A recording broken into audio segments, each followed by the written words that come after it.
चं नारायणं वन्दे कृष्णं वन्दे व्रजप्रियं कृष्णं द्वैपायनं वन्दे कृष्णं वन्दे जगद्गुरुं सच्चिदानन्दरूपाय विश्वोत्पत्त्यादिहेतवे तापत्रयविनाशाय श्रीकृष्णाय वयं नमः। वसुदेवसुतं देवं कंसचाणूरमर्दनं देवकी परमानन्दं कृष्णं वन्दे जगद्गुरुं। वंशी विभूषितकरान्नवनीरदाभात् पीताम्बराधरुणिबिम्बफलाधरोष्ठात् पूर्णेन्दुसुन्दरमुखादरविन्दनेत्रात् कृष्णात् परं किमपि तत्त्वमहं न जाने। परम मंगलमय परात्पर अखिलेश्वर अकारण करुणावरणालय भक्तवांछा कल्पतरु तड़ित दुत विनिंदक पीतांबरधारी भक्त संतापहारी योगेश्वर भगवान श्री कृष्ण के चरणों में साष्टांग दंडवत प्रणाम करते हुए उनका ध्यान करते हुए हम अपने नित्य के क्रम गीता ज्ञान प्रवाह के अंतर्गत गीता पारायण के कार्यक्रम में प्रवेश करने जा रहे हैं और आप लोगों से निवेदन है कि इस ज्ञान यज्ञ में सम्मिलित होने के लिए वीडियो को पूरा देखें, सब्सक्राइब एवं लाइक कर दें, अधिक से अधिक लोगों तक शेयर करें ताकि इस ज्ञान यज्ञ के प्रसार में जो पुण्य मिलता है उसके भागीदार आप भी हों और परमात्मा की कृपा पर बरसती रहे, इसी कामना के साथ परमादरणीय भक्तवृंद, वात्सल्यमयी ममतामयी करुणामयी मातृशक्ति भाइयों बहनों एवं प्रिय बच्चों, भगवान श्री कृष्ण आज अर्जुन को इंद्रिय निग्रह संबंधित ज्ञान बता रहे हैं। आइए हम थोड़ा सा पाठ कर लेते हैं, उसके बाद फिर एक श्लोक पर अपना विचार रखेंगे, समझने का प्रयास कर रहे हैं कि भगवान क्या कह रहे हैं। तो आइए हम सभी आप लोग जो पाठ नहीं कर सकते कम से कम अवश्य सुने ताकि आपको पुण्य का लाभ हो और गोविंद की कृपा आप पर बनी रहे। राग द्वेष वियुक्तेस्तु विषयानिन्द्रियैश्चरन् आत्मवश्यैर्विधीयात्मा प्रसादमधिगच्छति। प्रसादे सर्वदुःखानां हानिरस्योपजायते। प्रसन्नचेतसु ह्यस्य बुद्धिः पर्यवतिष्ठति। तनाति बुद्धिर्युक्तस्य नाचायुक्तस्य भावना नाचाभावयतः शान्तस्य कुतः सुखम्। इन्द्रियाणां हि चरतां यन्मनो अनुविधीयते तदस्य हरति प्रज्ञां वायुर्नामभिवाम्भसि। तस्मादस्य महाबाहो निगृहीतानि सर्वशः इन्द्रियाणि इन्द्रियार्थेभ्यः त्यज्य प्रज्ञा प्रतिष्ठिता। आइए हम देखें भगवान ने जो कहा 64वें श्लोक में, राग द्वेष वियुक्तेस्तु विषयानिन्द्रियैश्चरन् आत्मवश्यैर्विधीयात्मा प्रसादो मधिगच्छति। क्योंकि यहाँ पे भगवान कहते हैं कि हे अर्जुन, अगर तुम मेरे बताए मार्ग पर चलोगे तो तुम्हें प्रसाद प्राप्त होगा। ये प्रसाद भगवान क्यों दे रहे हैं? आइए विचार करें। प्रथम अध्याय में अर्जुन विषाद से युक्त था, तो जिसे विषाद हो उसे ही प्रसाद मिलना चाहिए, और वह प्रसाद जिसे पाकर के व्यक्ति की दिव्य दृष्टि खुल जाए, आत्मशक्ति जग जाए और उसकी विजय सुनिश्चित हो जाए, इसके लिए भगवान अर्जुन को उपदेश कर रहे हैं कि हे अर्जुन, जिस व्यक्ति की विधि पूर्वक साधना करके इंद्रियों से राग द्वेष से विमुक्त हो चुका है, वह प्रसाद अर्थात भगवत कृपा को प्राप्त होता है। अब ये सारी बातें हो चुकी हैं। इंद्रियों के अंतर्गत राग द्वेष विद्यमान रहते हैं और उन राग द्वेषों को समाप्त करने के लिए भगवान नहीं कह रहे हैं।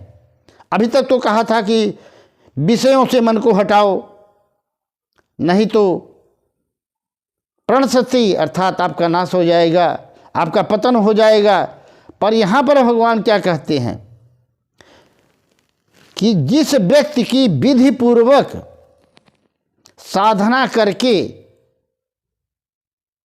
इंद्रियां वशीभूत हो चुकी हैं, अंतःकरण की निर्मलता उसे प्राप्त हो चुकी है, वह व्यक्ति विषयों में रमता हुआ भी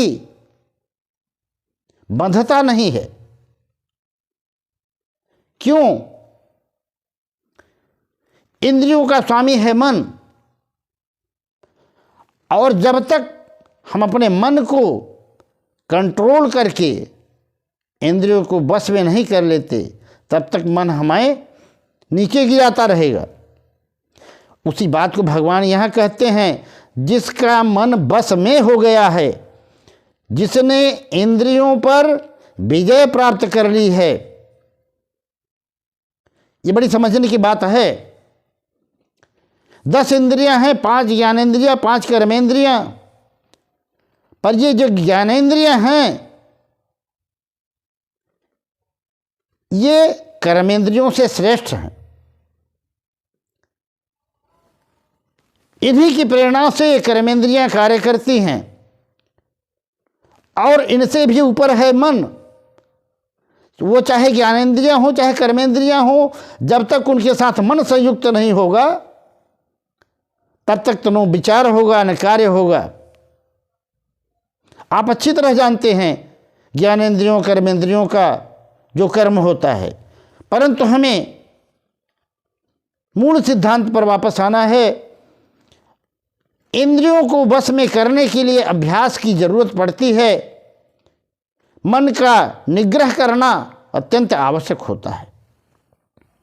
तो भगवान इसी बात पर ध्यान जोर दे रहे हैं कि अर्जुन, जो तुम विषाद से युक्त हो गया है तुम्हारा मन, तुम विषाद से भरे पड़े हो, उसका सर्वोत्तम उपाय यह है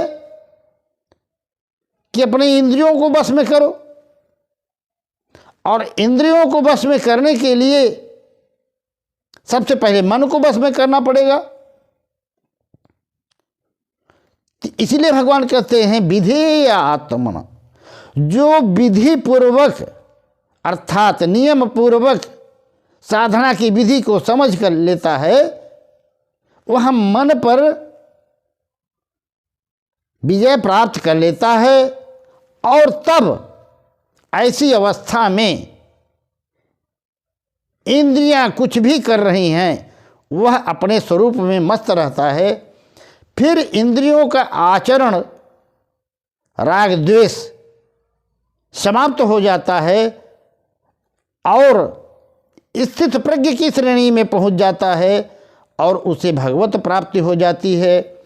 इसी बात पर भगवान अर्जुन को बारंबार उपदेश कर रहे हैं कि इंद्रियों को बस में करो। इंद्रियस्यार्थे रागद्वेषौ तयोर्न वशमागच्छेतौ ह्याश्च परिपंथनौ।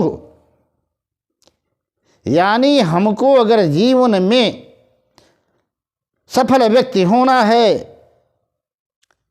अपनी जीत सुनिश्चित करनी है, प्रभु प्राप्ति करनी है, जीवन का परम लक्ष्य प्राप्त करना है, तो हमें इंद्रियों पर विजय प्राप्त करने का साधन, मनोनिग्रह का साधन ही एकमात्र उपाय है। और जब हम इस रास्ते पर चलते हैं तो संत, महात्मा, सद्गुरु, भगवान सभी हमारी सहायता के लिए आ जाते हैं। हमें आवश्यक इस बात की है कि हम साधना में प्रवृत्त होते हैं अथवा नहीं, यह हमारे हाथ की बात है। अर्जुन विषाद युक्त था, हम और आप संसार के समस्त प्राणी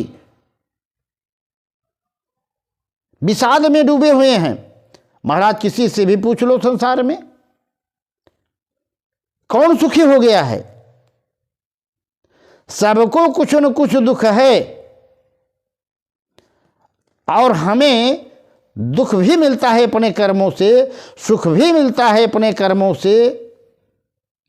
हम जैसा विचार, जैसी भावना रखते हैं वैसा ही कार्य होता है, और जैसा कार्य होता है वैसा ही उसका फल भी होता है। तो ये इंद्रियां अगर राग द्वेष उनका निषिद्ध चीजों में है, संसार में है, तो हमारा पतन करा देंगे। परंतु अगर उन्हीं इंद्रियों को ऊपर की ओर उनका ऊर्ध्वगमन किया जाए, भगवान से संयुक्त कर दिया जाए, धर्माचरण से युक्त कर दिया जाए, तो वही इंद्रियां हमें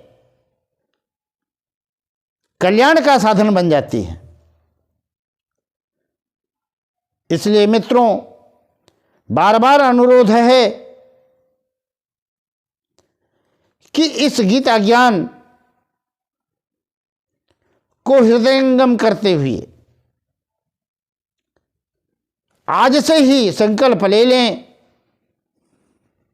कि हम प्रतिदिन कम से कम 15 मिनट, 20 मिनट, आधे घंटे, जो भी हो सकेगा समय अपने आत्मा के कल्याण के लिए अवश्य निकालेंगे, और यह परम पावन ग्रंथ गीता ज्ञान का पाठ अवश्य करेंगे। और यदि नहीं कर सकते तो जहां भी मिले उसको अवश्य प्राप्त करने की कोशिश करें, श्रवण करें, इसका प्रचार प्रसार करें। क्योंकि मैं अपने लिए नहीं, आप सबके लिए कह रहा हूं, आप भी पुण्य के भागी होंगे। कैसे? भगवान ने कहा, य इमं परमं गुह्यं मद्भक्ते सुविधा स्थिति भक्ति मयि पराम कृत्वा मयैव चित्त संशयम्। यदि आप भी इस प्रचार में वीडियो को सब्सक्राइब एवं लाइक करके करते हैं तो पुण्य के भागी होंगे। गोविंद की कृपा बरसेगी अवश्य, इसमें कोई संशय नहीं है। प्रेम से बोलिए राधे राधे।